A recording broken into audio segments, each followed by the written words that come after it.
सब दोस्तों का यहाँ इकट्ठे होने का एक खास मकसद है। बहुत सालों से 2018-19 से स्मार्ट ट्री सिस्टम पे काम हो रहा है। बहुत जगह पे स्मार्ट ट्री सिस्टम लगा हुआ भी है। मीडियम डेंसिटी प्लांटेशन भी है बहुत सारी जगह पे। लेकिन अभी तक कहीं से कोई सक्सेस स्टोरी नजर नहीं आ रही। तो लोगों को ये परेशानी भी है। कुछ लोग उनमें से पौधे निकाल के उसकी डेंसिटी को कम कर रहे हैं। वो तरह तरह के तरीके अपना रहे हैं। तो ये जो डिमॉन्स्ट्रेशन प्लाट है बेसिकली ये सेठ अकबर साहब का है। ये बागो बहार का एरिया है, खानपुर तहसील है, जिला रहीम यार खान है। तो ये सेठ अकबर साहब का है। ये हमने लगाया था 2019 में। सेठ अकबर साहब नहीं है, उनके भाई आज हमारे मेजबान हैं, सेठ जावेद साहब। ये 2019 में मार्च में ये लगाया था, मार्च की आखिरी तारीखों में। और 2022 में ये तकरीबन इसका स्ट्रक्चर मुकम्मल हो गया था। सितंबर 2022 में एक भुट्टा साहब थे, एक हमारे मैंगो बोर्ड के पहले चेयरमैन थे चौधरी नेक आलम, वो इकट्ठे आए थे। तो 2023, 24 और 25 ये 3 साल हम बाकायदगी से फल तोड़ने के बाद इसकी प्रूनिंग करते रहे हैं और फिर ये ग्रोथ कर जाता था। और ये 3 साल हमें कोई खास फसल नहीं मिली। कभी इसकी पैदावार 2 टन, कभी 3 टन, 3.5 टन, इससे ज्यादा पैदावार नहीं। बस ऐसे कह लें कि पैदावार की कोई चास नहीं थी। अब सही जो सक्सेस है उसकी स्टार्ट हुई है यहाँ से कि मैंने फिर बहुत सारे इंटरनेशनली जो मेरे साथ कनेक्टेड लोग हैं और स्मार्ट ट्री सिस्टम में वो एंगेज्ड हैं, उनके साथ मिलके फिर हमने इसका एक प्रोडक्शन सिस्टम बनाया कि हमने चीज़ों को ऑपरेट कैसे करना है। तो ये पिछले साल जून के दूसरे हफ्ते में इसकी हार्वेस्टिंग हुई। ये बाग खाली हो गया था। लेकिन पहले हम फौरी प्रूनिंग करते थे। लास्ट ईयर हमने फौरन प्रूनिंग नहीं की। हमने प्रूनिंग की है 22 और 23 जुलाई को, और 24 जुलाई को हमने फर्टिलाइजर डाली है इसको, और उसके बाद पानी लगा दिया। हमने अभी तक इसमें एनपी के कंप्लीट फर्टिलाइजर के अलावा कोई खाद नहीं डाली, और साल में एक दफा डालते हैं फल तोड़ने के बाद, और वो फ्लड करते हैं। अच्छा, ये करने के बाद जब 24 को फर्टिलाइजर डाली और फिर 10 दिन के वक्फे से 2 दफा इरिगेशन की, तो अगस्त के सेकंड वीक में पौधों के ऊपर बड़ी अच्छी ग्रोथ स्टार्ट हो गई थी। और मैं गालबन 18 अगस्त को यहाँ आया था, तो मैंने देखा कि एक दफा जो पौधों के ऊपर ग्रोथ है वो तकरीबन मुकम्मल हो चुकी है, और दूसरी जो ग्रोथ है वो स्टार्ट हो रही है। और फिर 25 अगस्त को हमने इसमें पैक्लोब्यूटाजोल डाल दी, और 25 अगस्त को पैक्लोब्यूटाजोल डालने के बाद हमने 2 दफा इसकी इरिगेशन की। सितंबर खत्म हुआ तो हमने इसका पानी बंद कर दिया। 2 दफा ग्रोथ इसकी मुकम्मल हुई। उसके बाद अक्टूबर में पूरे पंजाब में छोटे पौधों के ऊपर ग्रोथ हुई है। इसने सर नहीं उठाया, फिर ये बिल्कुल डॉर्मेंट ही रहा है। और दिसंबर के आखिर में इसके ऊपर फ्लावरिंग शुरू हो गई, और जनवरी में फिर और बेहतर होती गई। फरवरी में अच्छे फूल निकले, और मिड फरवरी में तकरीबन फल बनना शुरू हो गया। लेकिन 15 मार्च तक एक अच्छी क्रॉप इसके ऊपर एस्टेब्लिश हो चुकी थी। अब आपने बाग को देखना है अच्छी तरह, बाकी चीजें हम जाके उधर डिस्कस करेंगे बैठ के। हसन साहब ये देखें,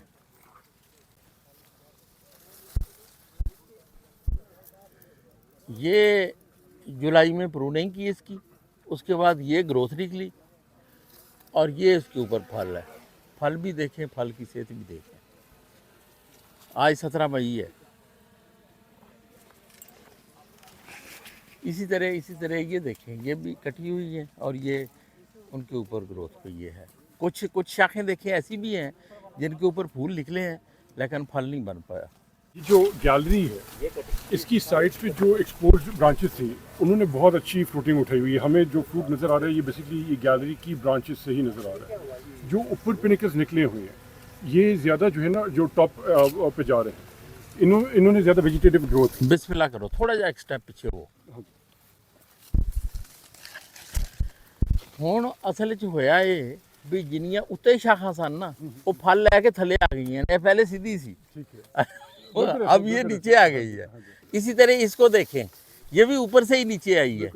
अब जो नीचे नहीं आई कुछ ऐसी शाखें जिनके ऊपर फल नहीं बना, हाँ जी, वो जाहिर है वो सीधी ऊपर हैं, ही वो निकल है। गई है। अच्छा, कुछ मजबूत शाखें हैं ठीक है। जिनमें से कुछ ने फल ले लिया, जैसे ये है। ए बड़ी ज़बरदस्त चीज़ है, देखो ए बड़ी बड़ी, देखो ए मोटी शाख कटी, ਇਹਦੇ ਅੱਗੇ बारीक शाखा सन, ये कटी हैं, बारीक कटी हैं फिर सारी, ये देखें यहाँ से कटी है, ये देखें इसके ऊपर फल है, और ये यहाँ से कटी हुई है, ये कटी हुई शाख है, ये और ये उसके ऊपर फल है। ये पहले यहाँ से कटी हुई थी, उसके बाद आप ये देखें ये सारी ना इसी शाख की जो छोटी शाखें कटी हैं, ये उनके ऊपर सब के ऊपर फल है। क्या ज़बरदस्त डेमो है, ये देखें। ये एक शाख कटी है, 1 2 3 4 शाखें यहाँ से निकली हैं, इसके ऊपर भी फल है, इसके ऊपर फल बना लेकिन वो बच नहीं सका, इसके ऊपर भी फल है, इसके ऊपर भी फल बना, फूल निकले, लेकिन ना वो सस्टेनेबल नहीं रहा, लेकिन फूल सब पे आए। इस दफ़ा क्लाइमेट चेंज ने वो आम को बहुत मुतासर किया। ये देखें बहुत सारी शाखें ऐसी हैं जिनके ऊपर फूल तो निकले लेकिन फिर फल नहीं बन पाया, क्योंकि मार्च काफ़ी ठंडा रहा, बल्कि अप्रैल भी ठंडा रहा। तो जो ख़ास तौर पर नीचे वाली शाखें हैं, तो वो बहुत सी शाखें जो हैं इस दफ़ा फल से रह गई हैं। आम तौर पर इनके ऊपर फल ज़्यादा अच्छा होता है अगर गर्मी ज़्यादा बन जाए, लेकिन इस दफ़ा सर्दी ने काम सारा उल्टा कर दिया। कल आंधी के टाइम जो है ये क्योंकि लोअर है, नहीं आंधी से बचता है ये, पहले आंधी आई है ना, आंधी इन्हें एडी परवाह को नहीं की, इन्हें परवाह को नहीं की। गैलरी में ज़्यादा जगह है और इनकी जो घेरे वाली जो हमारी वेस्ट हाइट पे हैं ब्रांचेस, उन्होंने भी अच्छी फ्रूटिंग उठाई हुई है बनस्बत पीछे जहाँ पे ऊपर कैनोपी ज़्यादा करीब थी। सर कैनोपी कहीं भी करीब नहीं थी, ये फल के बाद आई है नीचे। वो बिल्कुल ठीक है, हाँ जी, मगर जहाँ पे थोड़ी सी भी से जगह मिली है ना ज़्यादा, बस हमने जब प्रूनिंग की है ना, हमने 6 फुट की पक्की गैलरी डेवलप की है अंदर, किसी जगह पे 6 फुट से कम नहीं थी। हाँ ये है कहीं पे 2 फ्लैश निकल आए, कहीं पे 3 निकल आए, कोई ऐसा, फिर वो गैलरी का बाद में वेरिएशन हो गई थी, फिर हमने उसके बाद इसको नहीं छेड़ा। बट ये आप असेस करते हैं कि कहीं पे वेस्ट हाइट पे फ्रूट डेवलपमेंट में फ़र्क है, जहाँ पे पौधों ने टॉप से उठाया और वो नीचे झुक गए हैं, वहाँ पे जो है वेस्ट हाइट पे थोड़ी सी कमी रह गई है ना सर, ये है कि जो पौधे ऊपर से भी अच्छे कॉम्पैक्ट थे और नीचे इस साल ठंड की वजह से आम बना नहीं है, बूर निकला है लेकिन फल नहीं बना। अगर वही गर्मी ज़्यादा पड़ जाती तो ऊपर वाला शायद ख़राब हो जाता, नीचे वाला महफूज हो जाता। तो अब गर्मी होगी या सर्दी, कुछ ना कुछ यहाँ से मिलता रहेगा इंशाल्लाह। एक प्लांट की साइड जो है ना वो सेफ रहेगी। वो सेफ रहेगी बिल्कुल। अच्छा अब इसमें ये देख लें, ऊपर वाला सारा नीचे आ गया है, हीट स्ट्रोक, गर्मी, ये वो उन मसाइल से भी गया। अल्हम्दुलिल्लाह देखें कोई पौधा जो है वो खाली नज़र नहीं आता और हर पौधे के ऊपर अच्छी क्रॉप है। ये देखें कुछ ना कोई काईमेरा टाइप फ्रूट भी नज़र आते हैं। एक मैंने पहले देखा है कि यहाँ पे ये एका दुक्का होते हैं वैसे, ये काईमेरा है। अच्छा, हाँ जी, बस वो एक एब्रप्ट चेंज आ जाती है, एक स्किन च वो फिर चेंज मल्टीप्लाई होती रहती है।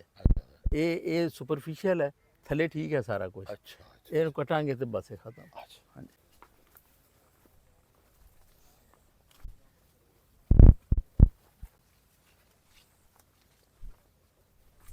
बैग वगैरह तो लगाने की जरूरत नहीं होगी सर? नहीं बैग लगाए जा सकते हैं, वो मक्खी से बचाएंगे इसको, और उसकी और फायदियत है, लेकिन ये है कि गर्मी से ये बच गए हैं। तमाम दोस्तों की तशरीफ़ आवरी का बहुत शुक्रिया। तो सबसे पहले तो मैं मशकूर हूँ सेठ जावेद साहब का। गुलाम कादर भुट्टा साहब हमारे बड़े प्रोग्रेसिव ग्रोअर हैं, जलालपुर से तशरीफ़ लाए हैं। ख्वाजा साहब मुल्तान से तशरीफ़ लाए हैं। सुहेल बाबर साहब का पता चला था ये इस्लामाबाद हैं, मैंने इन्हें बताया तो कहने लगे कि जी मैं इंशाल्लाह ज़रूर आऊँगा। उमर कुरैशी साहब ये कोटादू से तशरीफ़ लाए हैं, इनके पास भी STS है, कई सालों से परेशान है। आज इनको कुछ हौसला मिला है, ये आज कुछ हौसले में है कि अल्लाह बेहतरी करेगा इंशाल्लाह। बाकी राणा साहब जो हैं ये हमारे पुराने दोस्त हैं इधर रहीम खां के। बाकी मेरे यूनिवर्सिटी के कुलीग हैं डॉक्टर काशिफ साहब और उनकी पूरी टीम है, तो मैं उनका बहुत मशकूर हूँ। बाकी बहुत सारे मेरे पुराने कुलीग्स भी हैं, फार्मर्स भाई हैं, सब की तशरीफ़ आवरी का बहुत बहुत शुक्रिया। और आखिर में वाइस चांसलर साहब जनाब राव आसफ साहब, तमगा इम्तियाज़ तो मुझे कहने की ज़रूरत नहीं है कि इसलिए हम इनको इन तमगों से भी बड़ा समझते हैं। इन्होंने हमेशा बहुत सरपरस्ती की है हमारी, और जो STS का बेसिक इनिशिएटिव था वो था इन्हीं का। बेशक इन्होंने गले मेरे डाल दिया है, लेकिन स्टार्ट इन्होंने ही किया था जो इन्होंने एक ट्रेनिंग की थी। सर मैं आपका भी बहुत मशकूर हूँ। वाइस चांसलर साहब रहीम यार खान से भी तशरीफ़ लाए हैं, आमिर आज़म साहब, तो सर बहुत शुक्रिया आपका, थैंक यू वेरी मच। चलें जी, अब हम अपनी बात शुरू करते हैं जिस काम के लिए हम सब दोस्त यहाँ इकट्ठे हुए हैं। कोई ग्रोअर ऐसा नहीं है जो ये ना चाहता हो कि मेरा हर पौधा अच्छा हो, मेरा फार्म अच्छा हो, मेरे पौधों पे हर साल फल लगे, मेरे पौधों पे वाराबंदी ना हो, मेरे पौधों पे केरा कम हो। हर बंदा चाहेगा कि मेरे फल का साइज बहुत अच्छा हो, लेकिन हमारी प्रोडक्शन टेक्नोलॉजी क्या है? हमारी प्रोडक्शन टेक्नोलॉजी है, हम खाद डालते हैं, हम पानी लगाते हैं, हम सोख काटते हैं, कोई कीड़ा आ जाए तो उसको कंट्रोल करते हैं, कोई बीमारी आ जाए तो उसको मैनेज करते हैं। ये है हमारी प्रोडक्शन टेक्नोलॉजी। अब इस प्रोडक्शन टेक्नोलॉजी में एक बड़ी कमी है कि हम प्रूनिंग नहीं करते। प्रूनिंग कब कर रही है? फल तोड़ने के फौरन बाद हम प्रूनिंग कर सकते हैं। क्या हमें करनी भी उसी वक्त है? ये फैसला हर वैरायटी के हिसाब से है। मिसाल के तौर पे यहाँ पे जो सिदड़ी है वो हार्वेस्ट हो जाता है जून के पहले दूसरे हफ्ते में। अगर हम जून के तीसरे हफ्ते में या चौथे हफ्ते में प्रूनिंग करें तो वो फिर इतनी शाखें निकाल लेता है कि पौधे फिर आपस में फंस जाते हैं। यहाँ पे जो सिंदड़ी की प्रूनिंग है वो हमने डिफाइन की है कि ये जुलाई के तीसरे हफ्ते में प्रूनिंग करें, और उसके बाद फिर ये 2 दफ़ा ये ग्रोथ कर लेता है। इसकी 2 दफ़ा मंजिल निकलना ज़रूरी है कि फोट एक दफ़ा निकले, उस फोट के ऊपर फिर एक दफ़ा फोट निकले। इसको कहते हैं कि ये डबल फ्लश है। डबल फ्लश इसका आना ज़रूरी है। ये जो स्मॉल ट्री सिस्टम है इसमें डबल फ्लश बनने में लगते हैं 5 से 6 हफ्ते, और जो 27-22 वाले पौधे हैं जो 15-18 फुट ऊंचे होते हैं उनके अंदर सिर्फ 1 हफ्ता टाइम ज़्यादा लगता है, उसके बाद ये पौधे खामोश हो जाते हैं। ये बिल्कुल ऐसे नहीं है कि फल तोड़ें और काटना शुरू कर दें। हर वैरायटी का काटने का अपना अपना टाइम है। उसको इतना टाइम देना चाहिए कि वो ज़रूरी ग्रोथ कर सके, लेकिन इतना ना दें कि वो गैर ज़रूरी भी कर ले, फिर ना इतना कम टाइम हो कि वो फोट निकाल ना सके। एक चीज़ ये प्रूनिंग है। दूसरी ग्रोथ है, वो भी हमने साथ ही देख ली कि 2 मंजिलें चाहिए।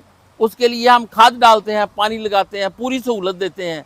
तो 2 दफ़ा फ्लश पौधा ले ले तो फिर वो इस काबिल होता है कि अगले साल इससे फूल ले सके।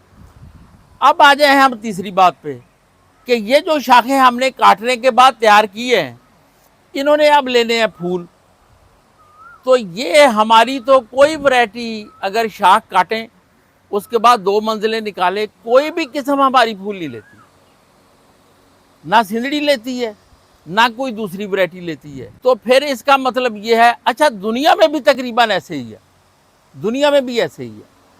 तो अब इसकी जो बड इंडक्शन कर रही है डोरमेंसी में, इसको फूलों के लिए तैयार करना है, ये अब एक स्पेशल टेक्निक है। इस शाख को जो नई निकली हैं उनको फूलों के लिए तैयार करने का, तो दुनिया भर में उसके लिए इस्तेमाल होता है पैक्लोब्यूटाजोल। हमने भी पहले इस्तेमाल किया, हमारी राय उसके बारे में अच्छी नहीं है। अच्छी राय इसलिए नहीं है, हमें उसके इस्तेमाल में इतनी समझ बूझ नहीं थी, हमने कुछ गलतियां की, उससे हमें परेशानियां भी हुई, उससे हमारे पौधों का भी नुकसान हुआ, बहुत सारे पौधों का।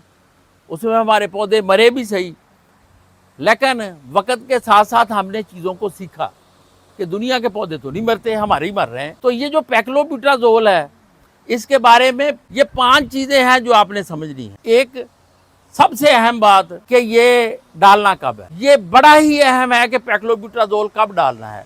हर वैरायटी का टाइम अलग अलग हो सकता है। दूसरा, हमने ये फैसला कर लिया इस पौधे को डालना है, अब कितना डालना है उसको भी मालूम करने का कुछ तरीका कार होगा। ना हमने ज़्यादा डालना है ना कम डालना है। ज़्यादा डालेंगे फिर भी खराबी है, कम डालेंगे तो फिर भी वो फायदा कोई नहीं होगा। तीसरी अहम चीज कि डालना कहाँ पे है, कौन सी जगह है जहां हमने डालना है, पौधे के नीचे कहाँ डालेंगे। और चौथा, फिर इसको डालने का तरीकाकार क्या है। पैक्लोब्यूटाजोल का सबसे पहला नुक्ता, टाइम डालना कब है। जब पौधे के ऊपर प्रूनिंग के बाद हमने खाद डाली, उसको पानी लगाया, जब पौधे की एक दफा ग्रोथ निकल आई और कुछ पौधों पे दूसरी ग्रोथ शुरू हो गई, तो ये उसकी एप्लीकेशन का टाइम है। ना इससे पहले डालना है ना इसके बाद डालना, ये यही टाइम है इसका कि एक फ्लश ले लिया उसने, दूसरा अब स्टार्ट हुआ है। ये वो टाइम है जिसमें डालेंगे तो सारे का सारा जो है वो अपटेक हो जाएगा। अगर इसको ज़्यादा लेट डालते हैं, मौसम ठंडा हो जाता है, इसका अपटेक नहीं होता। तो अगर पहले डालते हैं तो फिर इसके मसाइल और तरह के हो जाते हैं। अब दूसरी कौन सी बात थी, क्वांटिटी कितनी डालनी है। पैक्लोब्यूटाजोल की क्वांटिटी मालूम करने का तरीका एक ही है और वो सादा है। सादा तरीका है, देखें पौधे की छतरी है, एक तरफ से, चूंकि छतरी सारी गोल नहीं होती, आप 3 जगह से छतरी को नाप लें। एक तरफ से 5 मीटर है, दूसरी तरफ से 4 है, एक तरफ से 6 है, 15 हो गई। 3 पे डिवाइड कर दिया, एवरेज स्प्रेड छतरी की कितनी हो गई, 5 मीटर इसकी हो गई। तो 1 मीटर की जो रिक्वायरमेंट है, जो पैक्लोब्यूटाजोल हमारे पास मार्केट में अवेलेबल है, वो है 25% का। जो रिक्वायरमेंट है एक पौधे की वो है 3 ml पर मीटर, ये है इसकी रिक्वायरमेंट। अब आप वापस सोचें एक बात कि आपकी ज़मीन कैसी है। अगर तो आपकी क्ले सॉइल है, क्ले सॉइल के अंदर ये बहुत सारा फंस भी जाता है, तो वहाँ पे आप 20% ज़्यादा डालेंगे, तो आप 15 की बजाय 20 ml डाल लेंगे। और अगर आपकी जो ज़मीन है वो रेतली है, फिर आप 15 ml नहीं डालेंगे, फिर 15 ml से कम डालेंगे, क्योंकि ये सारे का सारा ही ऊपर जाना है और जल्दी जाना है रेतली ज़मीन में। तो ज़मीन आपकी मैरा है, क्ले सॉइल है या रेतली है, तीनों की रिक्वायरमेंट अलग अलग है। तो इस तरह आप पौधे की सूरत हाल देख के पौधे के ऊपर ग्रोथ शुरू हो गई है, ग्रोथ शुरू नहीं हुई तो पैक्लोब्यूटाजोल नहीं डालना। ग्रोथ एक दफ़ा शुरू हो गई है और दूसरी स्टार्ट हो गई है, दूसरा फ्लश, आपने इसको डालना है। और पौधे की हाइट 7 फुट है या 15 फुट है या इवन 18 फुट तक है, डोज इसकी यही है।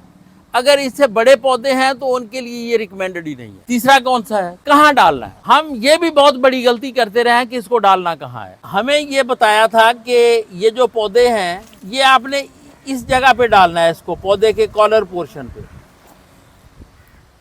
पौधे के कॉलर पोर्शन पे। हमें ऑस्ट्रेलियन ने यही बताया कि आपने कॉलर पोर्शन पे डालना है, और वो कॉलर पोर्शन पे ही डालते हैं। लेकिन जब हमने फिर चीज़ों को करीब से देखा और उनके साथ डिस्कस किया, तो लिखते यही है कि एक्टिव रूट जोन में, डालते कॉलर पोर्शन पे हैं। भाई ये क्या कहानी है। तो जब हमने चीज़ों को करीब से देखा तो उनके पौधे जो हैं वो ऐसे लगे हुए हैं, ज़मीन पे बेड बनाते हैं रेस्ड, ऊपर पौधा लगा देते हैं, यहाँ दवाई डाल, स्प्रिंकलर पानी मारता है यहाँ पे, ये दवाई यहाँ से चलती है और ये एक्टिव रूट जोन में आ जाती है, क्योंकि इधर तो वो ठहरता ही नहीं है पानी, तो ये सारी दवाई को एक्टिव रूट जोन में ले आता है। हमारे है फ्लैट बेड, तो हमारा जो तरीकाकार है वो बिल्कुल ऐसा ही होगा कि जहाँ पे एक्टिव रूट जोन है, जो रेतली ज़मीन है उसकी ज़्यादा जड़ें इधर बाहर वाली साइड पे होती, और जो क्ले सॉइल है उसकी तकरीबन दरमियान में, इससे बाहर कम होती। तो यही वो जगह है। अगर आपकी ज़मीन पक्के वाट है तो छतरी का जो दरमियान वाला हिस्सा है आपने वहाँ डाल ली। अगर आपकी ज़मीन रेतली है तो फिर आपने बाहर वाली जो छतरी का बाहरी किनारा है उसके बराबर में आपने डाल दी है दवाई। डालने का तरीकाकार क्या है, तो आमतौर पर हम कोशिश करते हैं कि इसको जड़ के जितना करीब लेके जा सकते हैं उतना करीब लेके जाएं, क्योंकि हम गोडियाँ शोडियाँ भी करते हैं, बाज़ औक़ात हमारे हाल चाल भी चलते रहते हैं। तो बेहतर ये है कि जिस जगह हमने डालनी है वहाँ पे 6 इंच गहरी सिर्फ झरी बना लें, उसको पानी से भर लें या जब भी आप पानी लगाएं, पानी लगाने के बाद फिर इसकी एप्लीकेशन करें। खुश्क ज़मीन में पेक्लोब्यूटाजोल अगर डालें तो वो ज़्यादा फिक्स हो जाता है। इसको गीली ज़मीन में डालना है, बल्कि पानी लगा के उसमें डालना है, तो फिर उसको भर दें। और जब पानी खुश्क हो जाए तो फिर आप बेशक उस झरी को बंद कर दें। एक पानी ये हो गया, इसको एक पानी मजीद चाहिए, फिर ये सारे का सारा अपटेक हो जाएगा। और फिर उसके बाद ये पौधे जो हैं, ये जितनी भी शाखें हैं नई निकली हुई, इन सब को जाके ये फूलों के लिए तैयार करेगा। जिस दिन आप पेक्लोब्यूटाजोल डाल के पानी देते हैं, उसके 90 दिन बाद फ्लावरिंग शुरू हो जाती है। अब इन तीन चीजों का इकट्ठा मिलाएं, प्रूनिंग, नई ग्रोथ, पेक्लोब्यूटाजोल की एप्लीकेशन और फ्लावरिंग, इनको इकट्ठा मिलाएं आप। अगर हम प्रूनिंग करते हैं जैसे हम पहले करते रहे हैं, जुलाई के पहले हफ्ते में, अगस्त के पहले हफ्ते में नई ग्रोथ मिल गई, हमने पेक्लोब्यूटाजोल डाल दिया। अगस्त, सितंबर, अक्टूबर, नवंबर चढ़ता है तो फूल निकलने शुरू हो जाते हैं। तो हमें फूल कब चाहिए? हमें फूल चाहिए फरवरी में। तो इसलिए इसकी एप्लीकेशन का जो टाइम है वो पूरा सितंबर है। सितंबर के बाद अगर डालते हैं तो फिर रात का टेम्परेचर कुछ कम हो जाता है, फिर इसका अपटेक प्रॉपर नहीं होता। अब पांचवा अहम पॉइंट, पेक्लोब्यूटाजोल हमने डाल दिया, ये हमें कैसे पता चलेगा कि ये इसकी डोज पूरी है? ये ना कम है ना ज्यादा है। देखिए, आमतौर पे पौधे के ऊपर 3 तरह की शाखें होती हैं जब हम दवाई डालते हैं। एक वो शाखें हैं जब हमने प्रूनिंग की और कुछ शाखें बच जाती हैं जो कटती नहीं है, वो उस कटिंग वाले जोन से अंदर होती हैं। एक तो वो, उनको हम कहते हैं ये पुरानी शाखें हैं, सबसे आसानी के साथ ये फूल लेती हैं। दूसरी वो शाखें हैं जो हमने काटने के बाद जिन्होंने 2 दफा ग्रोथ कर ली, ये भी कुछ इजी तरीके से फ्लावरिंग ले लेती हैं। तीसरी वो है जो लेट निकलती है और एक ही फ्लैश लेती है, वो सबसे मुश्किल फ्लावरिंग करती है। आप अपने पौधों को देखें जब फूल निकले, अगर जो एक मंजिल वाली शाखें हैं नई निकली हुई, वो 50% अगर फूल ले लेती हैं, तो इसका मतलब ये बाकी तो सब पे फूल होंगे ना। वो अगर 50% ले लेती हैं तो आपकी पेक्लोब्यूटाजोल की डोज पूरी है। अगर फूल नहीं लेती तो फिर डोज कम है। अच्छा, अगर ज्यादा डालेंगे तो फिर क्या होगा? फिर सारी शाखें फूल लेंगी, फल भी ठीक लगेगा, फल का साइज भी ठीक होगा। लेकिन जब आप फल तोड़ने के बाद आप प्रूनिंग करेंगे और खाद डालेंगे, पानी लगाएंगे, पौधा ग्रोथ नहीं करेगा, ग्रोथ का मजा नहीं होगा, अच्छी ग्रोथ नहीं होगी, ग्रोथ स्लो होगी। इसका मतलब यह है कि डोज ज्यादा है। तो आपने अपनी वैरायटी के हिसाब से, अपनी ज़मीन के हिसाब से, अपने पौधों की आदत के हिसाब से, पौधे के कद बुत के हिसाब से आपने इसकी डोज एडजस्ट करनी है। जो डोज हम डालते हैं और उसको पौधा इस्तेमाल कर लेता है, तो वो आप समझें भाई ये बिल्कुल ठीक है। इसका ना पौधे के ऊपर कोई मनफी असर है, ना इसका कोई ज़मीन के ऊपर मनफी असर है। वो जितनी हमने डाली पौधे ने उठा ली, इस्तेमाल कर ली, खाद की तरह वो ख़त्म हो गई, अगले साल फिर नवी सब्जी। ये जो डेमोन्स्ट्रेशन प्लांट जहाँ पे आप फल देख के आए हैं, इसकी पहली दफ़ा हमने अच्छी जो सही टेक्निकल प्रूनिंग है वो हमने 30 जून 2022 में की थी। राणा साहब भी साथ थे, लेकिन पौधों ने फल नहीं लिया। खाद भी डाली लेकिन हमने पेक्लोब्यूटाजोल नहीं डाला और सर्दियों तक पौधे आपस में फंस गए। 23 में फिर हमने कोशिश की लेकिन फिर वही हालत हुई। 24 में फिर हमने यही कोशिश की लेकिन फिर हम कामयाब ना हुए। कभी 1 टन फल, कभी 2 टन, कभी मतलब इससे भी कम। इस दफ़ा फिर हमने टेक्नोलॉजी को सही मानों में इम्प्लीमेंट किया कि जो प्रूनिंग थी हमने इस हिसाब से की है। अब देखें, जून के दूसरे हफ्ते में फल टूट गया लेकिन हमने प्रूनिंग नहीं की, हमने पौधों को पानी भी नहीं दिया, हमने इंतज़ार किया कि सही वक्त पे प्रूनिंग करेंगे और फिर 22-23 जुलाई को हमने प्रूनिंग की। उसके बाद फिर हमने 24 जुलाई को खाद डाली। ये इस प्लॉट की अब बात कर रहा हूँ, पिछले साल जो काम हमने किया। अब इसको खाद डाली। खाद हमेशा इस प्लॉट में हमने NPK कंप्लीट फर्टिलाइजर डाली। ये बैग पड़ा हुआ है, इसकी तस्वीर बना लें। इसका फार्मूला अहम है कि इसके अंदर क्या क्या चीज़ें हैं। ये कंप्लीट फर्टिलाइजर है, नाइट्रोजन, फास्फोरस, पोटाश के साथ बाकी भी इसके अंदर अज्जा शामिल है। इसके अलावा हमने कोई खाद नहीं डाली, ना कभी किसी पौधे को मूंछाड़ी लगी है, ना कभी कोई ग्रोथ की कंस्ट्रेंट है, कोई मुश्किल है, कोई किसी किस्म के हमें पौधे की हेल्थ के मसाइल नहीं है। दूसरा, ये सारा कुछ अचीव करने के बाद 2 दफ़ा हमने आपाशी की। आपाशी के बाद अगस्त के दूसरे हफ्ते में हमें पौधों के ऊपर बड़ी अच्छी ग्रोथ नज़र आई कि सब पौधों के ऊपर बड़ी अच्छी ग्रोथ निकली हुई है। लेकिन एक मंजिल थी अभी। तो जब हम अगस्त के तीसरे हफ्ते में पहुंचे तो बहुत सारे पौधों पे दूसरी मंजिल स्टार्ट हो गई। बड़े पौधों पे एक मंजिल लेना भी बहुत मुश्किल है। छोटे पौधे तो यकीन करें ये तो काबू नहीं आते, ये तो ऐसे दौड़ लगाते हैं कि ये हाथ से निकलते हैं। तो फिर हमने 25 अगस्त को ये पैक्लोब्यूटाजोल डाल दी और उससे सितंबर, अक्टूबर, नवंबर, दिसंबर में फिर इसके ऊपर थोड़ी थोड़ी फ्लावरिंग शुरू हो गई। फिर हमने दिसंबर के तीसरे हफ्ते में इसको इरिगेट किया और उसके बाद इसकी प्रॉपर फ्लावरिंग शुरू हो गई। तो इस साल यकीन करें कि कोई शाख ऐसी नहीं थी जिसके ऊपर फूल नहीं थे। कुछ के ऊपर फूल बन गया, कुछ के ऊपर बटूर बन गया, कुछ वैसे खाली होगी। अब की सूरत हाल आपने देख ली। ये जो इस वक्त की सूरत हाल है ये कोई फाइनल अचीवमेंट नहीं है, ये सिर्फ एक बेसिक अचीवमेंट है कि अब हम किसी भी पौधे को किसी भी जगह से काटने के बाद किसी भी साइज में लाके उससे नई ग्रोथ लेके उससे फल ले सकते। देखिए, ये एक ऐसी अचीवमेंट है जिसके बाद अब हम कॉन्फिडेंट हैं कि आपकी मर्जी है जी, आपने पौधा 15 फुट का रखना है, 10 फुट का रखना है, 12 फुट का रखना है। मैं गुजारिश ये कर रहा था, ये फाइनल अचीवमेंट नहीं है, ये एक बेसिक अचीवमेंट है जो एक बैरियर थी कि फी एकड़ पौधे कितने लगाएं। अब ये बैरियर टूट गया है। आपकी मर्जी है आप 1500 लगाएं, आपकी मर्जी है आप 100 लगाएं, आपकी मर्जी है आप 70 लगाएं, जितने भी लगाएं। जो भी ज्योमेट्री होगी उस ज्योमेट्री खुद जो है वो डिस्कवर करेगी कि पौधे का साइज कितना रखना है। ये ज्योमेट्री पे है।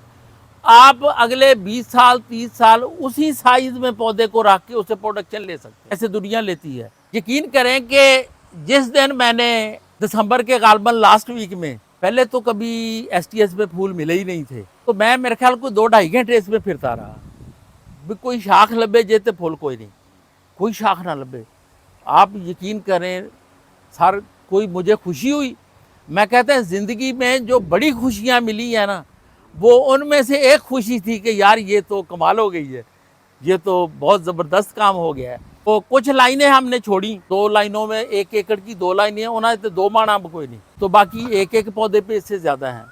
सो जब हमने प्रूनिंग पे जाना है, प्रूनिंग वाला जो प्रोडक्शन सिस्टम है पौधे के साइज़ को कंट्रोल करने वाला, वो हमारे रवायती सिस्टम से बिल्कुल मुख्तलिफ है। फिर हमने इसको सीखना है। इसमें वही 4 चीज़ें हैं। प्रूनिंग करनी है, हमने सीखना क्या है, कब करनी है, इसका सही टाइम क्या है। दूसरा, प्रूनिंग के बाद हमने ग्रोथ लेनी है। सीखना क्या है कि खाद कौन सी डालनी है, पानी कैसे देना है, तो वो आपको ग्रोथ अचीव हो जाएगी। उस ग्रोथ की हिफाजत तो हम पहले भी करते हैं, अब भी करेंगे, ये सेकेंडरी चीज़ें हैं। प्राइमरी ये है कि ग्रोथ मिल जाती है। तीसरा, उस ग्रोथ को हमने फूलों के लिए तैयार कैसे करना है, ये मतलब उससे भी एक ज़बरदस्त टूल है हमारे पास, तो वो फिर हम उसको तैयार कर लेते हैं। अब फाइनली हम ये भी समझ सकते हैं कि जो चीज़ हमने डाली है वो पूरी है या कम है या ज़्यादा है। देखें, अगर हम कम, पूरी और ज़्यादा में तफरीक कर सकते हैं तो इसका मतलब ये है कि हम अपनी गलती को अगले साल ही ठीक कर सकते हैं। तो इसलिए मैं ये समझता हूँ कि अब small tree system, medium density plantation, इसके अंदर कोई बैरियर नहीं है। अब हर बंदे की मर्जी है कि जितने पौधे मर्जी लगाए, और इनका जो पूरा प्रोडक्शन सिस्टम है किसी से पूछने की ज़रूरत नहीं है। ये सब चीज़ें आपको मेरे YouTube चैनल पे मिल जाएंगी। मैं एक बात आपको इंतहाई दयानतदारी से कहता हूँ कि मैंने अभी तक सोशल मीडिया के लिए जितनी वीडियोस बनाई हैं, मैंने कभी गलत बात नहीं, मैंने कभी एक्स्ट्रा ऑर्डिनरी कुछ चमक नहीं दिखाई। जितनी उसके अंदर है उस बात को वहीं तक रखा है। तीसरा, मैंने कभी कोई चीज़ छुपाई नहीं है कि मुझे पता हो और मैं उसको छुपा गया हूँ कि कुछ ख़ास बंदों को बताऊँगा। नहीं, मेरी सारी ऑडियंस, मेरे सारे सुनने वाले ख़ास हैं। मैं कितने लोगों तक पहुँच सकता हूँ, ये तो एक अल्लाह का शुक्र है कि अब इसकी सहूलत है कि बराह रास्त हम आपसे मुखातब हो सकते हैं। वरना पहले हम समझाते थे ये ट्रेनिंग वालों को, ट्रेनिंग वाले समझाते थे एक्सटेंशन डिपार्टमेंट को, एक्सटेंशन के अफसर समझाते थे फील्ड असिस्टेंट को, वो ज़िम्मेदार को समझाता था। गल निकल दी कोई सी मुक दी किते जाके सी। अब फर्स्ट हैंड इन्फॉर्मेशन है सारी, जो मेरे दिमाग में है वो आप सुन रहे हैं, जो आपके दिल में है आप मेरे से पूछ रहे हैं। मुझे नहीं याद भी किसी बंदे ने यूट्यूब पे मेरे से कोई क्वेश्चन पूछा हो मैंने उसको रिस्पॉन्ड ना किया हो। मैं सब दोस्तों का बहुत मशकूर हूँ। माशाल्लाह बड़ा अच्छा लगा यहाँ आके। गफ़ार साहब का कोई सानी नहीं है। इस जो ये एक इन्होंने आज बहुत खूबसूरत बात ये की, अगर सब ने गौर किया हो, कि मैं सारे बाग में फिरा और मुझे कोई ऐसी शाख नज़र नहीं आई जिस पे फूल नहीं थे स्मार्ट ट्री सिस्टम में, और मुझे जो ज़िंदगी में सबसे बड़ी खुशी होती है उसमें से एक खुशी हुई है। तो ये ज़ाहिर ये करता है कि इससे काबिल और एक्सपर्ट और पैशनेट आदमी हमारे पास नहीं है। इनकी जो वीडियोज़ हैं जो ये नॉलेज देते हैं उसको ज़रूर सुना करें और उससे फ़ायदा उठाया करें। ये एक बड़ी ज़बरदस्त एफ़र्ट है, जो लोगों को एजुकेट करना है या लोगों को बताना है, ये भी एक इबादत है।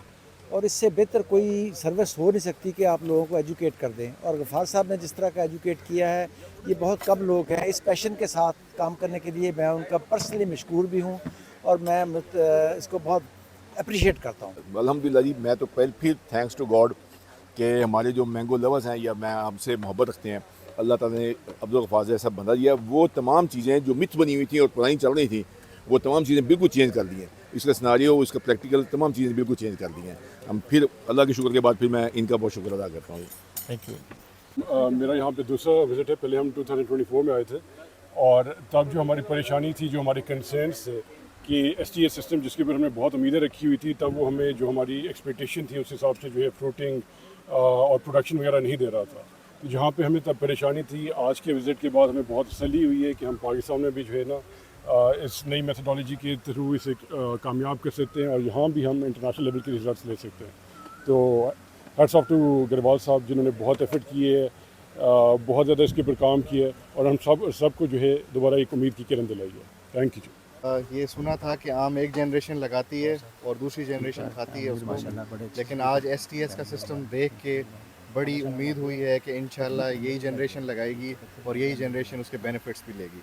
Thank you. सबसे पहले तो मैं सर अब्दुल गफ़ार ग्रेवाल साहब का बहुत शुक्रिया अदा करता हूँ, क्योंकि मेरे जैसे ग्रोअर जिनका कोई फील्ड नहीं थी एग्रीकल्चर के रिलेटेड, जो मैं बिज़नेस का स्टूडेंट था, तो जो कुछ मैं सीखा हूँ और जितनी चीज़ें मैं सीख रहा हूँ वो सर की बदौलत ही हैं।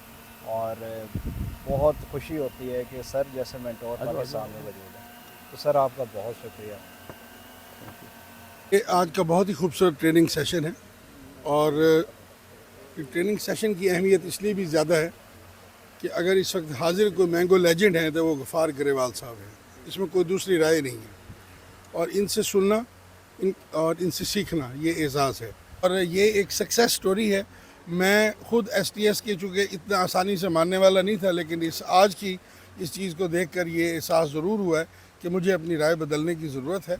और ये STS जो है ये लग रहा है कि जैसे मुस्तकबिल का हमारा आम इसी के गिर्द घूमता नज़र आ रहा है। Thank you very much. ये पाकिस्तान में STS मैंगो का जो सिस्टम है ये पिछले 8-7 साल से काफ़ी चल रहा था, लेकिन इस पर बिल्कुल यकीन नहीं था कि ये कभी कामयाब भी होगा।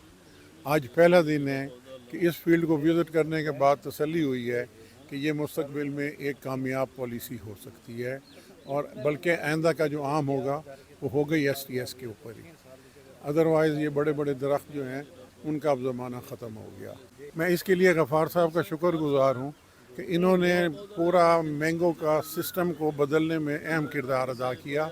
और भी कई इदारों ने STS के लिए कोशिश की है, लेकिन वो कहीं भी ऐसी कामयाब फील्ड नहीं बना सके जो आज फील्ड हमने देखा है। ये कामयाब फील्ड था। Thank you. मैं सबसे पहले जनाब चौधरी अब्दुल गफ़ार ग्रेवाल साहब को शुक्रिया अदा करता हूँ तो उन्होंने आज सब दोस्तों को यहाँ इकट्ठा किया और इस वजह से इकट्ठा किया कि एक जो इनकी काविश थी उसको हम सब देख सकें। मैं चंद साल पहले 2-3 साल पहले यहाँ आए और मैंने उस वक्त भी ये देखा, लेकिन आज जो मैंने नज़ारा किया वो एक मुख्तलिफ सा था। मैंने बहुत सारे वीडियोस में STS को लोगों को प्रमोट करते देखा, लेकिन इस तरीके की फ्रूटिंग और इस तरीके की मैनेजमेंट मैं शायद ही मैं क्या जिन लोगों ने उसको देखा होगा उन्होंने से इसका नज़ारा किया होगा। मैं एक दफ़ा फिर आपकी काविश का शुक्रिया अदा करता हूँ। आज हमने पूरा प्रोग्राम देखा और एंड रिजल्ट भी देखा हमने STS का कि वहाँ बेशुमार बेहतरीन लाजवाब फ्रूटिंग और आपके हैंड की हाइट के ऊपर आपकी फ्रूटिंग मिली है आपको। ये पहली दफ़ा पाकिस्तान में हमने देखा और इसको देखते हुए हमने उम्मीद करते हैं कि इंशाल्लाह द सिस्टम यही कामयाब होगा पाकिस्तान में और बाकी दुनिया में इंशाल्लाह। अस्सलाम वालेकुम, मैं मुल्तान से हूँ, चौधरी खालिद नवाज़ लूठड़। डॉक्टर साहब ने मुझे दावत दी थी इधर आने की। डॉक्टर साहब को मैं काफ़ी टाइम से कह रहा था कि हमें आप जो है वो खानपुर रहीम यार खान के बाग विज़िट कराएं जो आपके मॉडल बाग हों। तो उन्होंने मेहरबानी की है, आज हमें बुलाया है। तो यहाँ से हमें सीखने का बहुत भी मौका मिला है और इंशाल्लाह आगे भी डॉक्टर साहब से हम सीखेंगे। मेहरबानी। Thank you so very much जी। मैं इस पे जो तकरीब हुई है माशाल्लाह, इस पे मैं कहना चाहूँगा, एक जो ख्वाब देखा था बैक इन 2018-19 जब ये हमने इनिशिएटिव लिया था मैंगो स्मॉल ट्री सिस्टम का, आज उसको हम उसकी पाया तकमील तक पहुँचते हुए देख रहे हैं। हमारे मुल्क में मैंगो की प्रोडक्शन के बहुत ज़्यादा मसाइल आ रहे हैं, उन्हें एड्रेस करने के लिए नई टेक्नोलॉजी की ज़रूरत है। तो STS की जो टेक्नोलॉजी है, ये नई टेक्नोलॉजी है, ये बहुत सारे मसाइल का हल है। तो गफ़ार साहब ने इस पर बहुत मेहनत की है और ये पहली दफ़ा फ़ील हो रहा है कि ये अब हम कामयाबी की तरफ जाना शुरू हो रहे हैं। तो इंशाल्लाह इसके कामयाब होने से हमारे बहुत सारे मसाइल मुस्तक़बिल करीब में हल होने की तवक्को है। बहुत मेहरबानी, थैंक यू। आज एक बड़ा भरपूर फील्ड डे था मैंगो स्मॉल ट्री सिस्टम में, और ये 2019 से एक चैलेंज था और आज उस चैलेंज को हमने उस लेवल पर पहुंचा दिया कि अब हम इससे एक भरपूर प्रोडक्शन ले सकते हैं। इसके जितने बैरियर्स थे उनको एड्रेस कर दिया गया है और यकीनन ये सर अब्दुल गफ़ार साहब की दिन रात कोशिशों का एक नतीजा है कि अब वो ग्रोअर्स जो इसे एक बहुत हवा समझते थे कि स्मॉल ट्री सिस्टम पाकिस्तान में एक बहुत बड़ा चैलेंज है और इसकी प्रोडक्शन बहुत बड़ा चैलेंज है, अब वो हल हो गया है। आज हम मौजूद हैं सेठ अकबर साहब के फार्म पे। यहाँ पे हमने STS का सिस्टम देखा जो कि ग्रेवाल साहब की मतलब रहनुमाई में तैयार किया गया है और माशाल्लाह आज इस सिस्टम से हमें ये हौसला ज़रूर मिला है कि जितना भी STS पाकिस्तान में लग चुका है वो रायगा नहीं जाएगा, बल्कि वो प्रोडक्शन टेक्नोलॉजी हमारा फ्यूचर है।